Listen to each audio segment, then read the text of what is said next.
5 jours après une démonstration écrasante contre Auckland City, le Bayern Munich a poursuivi sur sa lancée en s'imposant face à Boca Juniors lors d'un match palpitant. Ce vendredi soir, les Bavarois ont remporté une victoire cruciale de 2-1, leur permettant ainsi de valider leur qualification pour les huitièmes de finale de la Coupe du Monde des clubs. Harry Kane, qui avait été muet lors du premier match, s'est racheté en ouvrant le score à la 18e minute avec un tir croisé du gauche. Un moment de classe qui a ravi les supporters allemands, mais l'histoire ne s'arrête pas là. Kane a également été l'architecte du deuxième but, en déviant habilement un ballon dans la surface vers Michael Olise. Ce dernier, d'un tir précis à la 84e minute, a redonné l'avantage aux siens, inscrivant ainsi son troisième but dans cette compétition. Toutefois, il n'a pas été sans mal.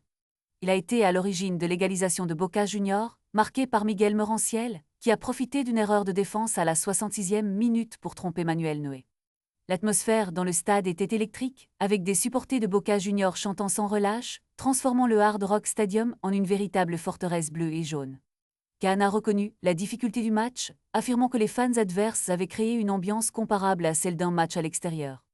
Alors que le Bayern se prépare à affronter Benfica lors de la dernière journée de la phase de groupe, les yeux seront rivés sur le match entre Boca Juniors et Auckland City.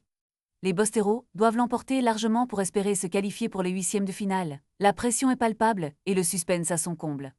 Qui saura tirer son épingle du jeu dans cette compétition prestigieuse? Les prochaines heures seront cruciales pour les deux équipes. Restez connectés pour suivre l'évolution de cette passionnante histoire sportive.